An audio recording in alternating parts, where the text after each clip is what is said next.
What is up, you guys? Ed here from TechSource, and I am back with part 2 of our $600 budget gaming PC build. If you guys haven't seen part 1, then here is the link to that video where we go through every part that we selected. So in this video we will be running benchmarks and playing some intense games to see how well our PC performs.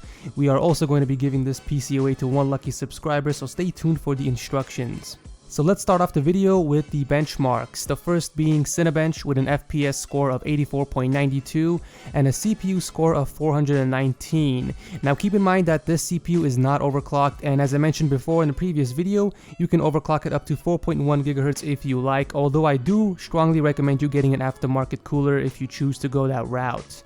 Next up, we got NovaBench with an overall score of 1290 with GPU and CPU scores slightly above 500, and to give you guys a better idea of what to compare the scores to, a GTX Titan gets an average of 1650 for the graphics test. Last but not least, we had to run 3D Mark, specifically the Firestrike benchmark, seeing as that is one of the best benchmarks currently available, especially for gaming.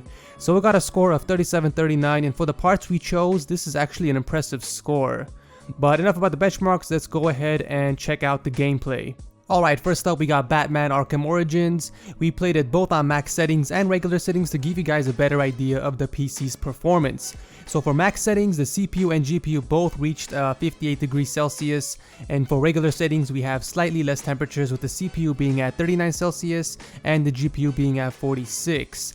Moving on to the FPS, the game's FPS actually fluctuates depending on what you're doing, and we kind of broke it down to give you guys a much better idea.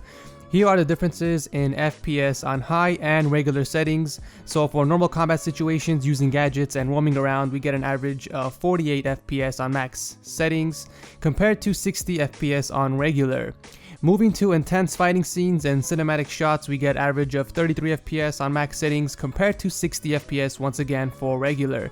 So overall, the average FPS comes down to 40.5 for max settings and 60 on regular. Next game we tested was Metro Last Light. So here are the temperatures for running the game on normal and max settings. Keep in mind that we tested these 1 hour apart while the PC was off, so we can get accurate readings.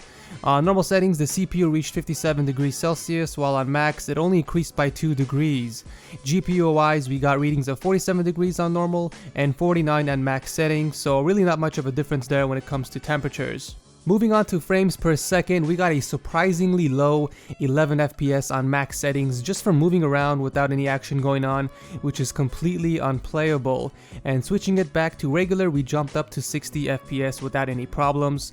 For intense situations where there is a lot of shooting and combat, the FPS drops to 5 on max settings, and on regular it dips down to 26. So the average FPS on Metro Last Light is 8 on max settings and 43 on regular. Needless to say, you should probably keep this game on regular settings if you want to enjoy playing it. The last game we played was Titanfall, and we got some pretty impressive numbers. On normal settings, the CPU was at a steady 54 degrees and it bumped up to 55 when we switched it to max settings. GPU wise, we got a reading of 50 degrees on normal, whereas on max settings it jumped up to 53, so once again no major differences there when it comes to temperatures. Moving on to frames per second, we got a steady 50 FPS on max settings for normal situations, for example basic combat, running around the map, and even wall running, but switching the game to regular we capped at a steady 60 FPS. Now for intense situations and Titanfall battles, the game dipped down to a constant 44 FPS on max settings, and taking it down a notch to regular settings we get a constant 50 FPS for the same situations, which brings the overall FPS for max settings to 47 and regular settings to 55. So overall, this PC does exceptionally well for its price tag. Although you won't be able to run most games on max settings, it will certainly get you 60 FPS on regular or even sometimes low settings for most games. So that wraps up this video. I want to give another huge shout out to MS Tech who helped pitch in and make this giveaway possible. If you guys want to enter for a chance to win, all you have to do is leave a like and comment on both of our videos. I'll go ahead and leave a link to his video in the description down below, or you can even click on this annotation.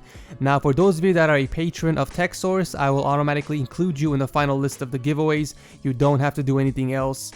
Becoming a patron significantly increases your chances of winning, and if you are interested to find out more, just click on our Patreon link right here or in the description page. I will announce the winner on May 1st on my Twitter page, so make sure you guys are following me there. And if you guys have any questions at all, either send me a tweet or leave them in the comment section down below. This is Ed from TechSource, and I will see you next time.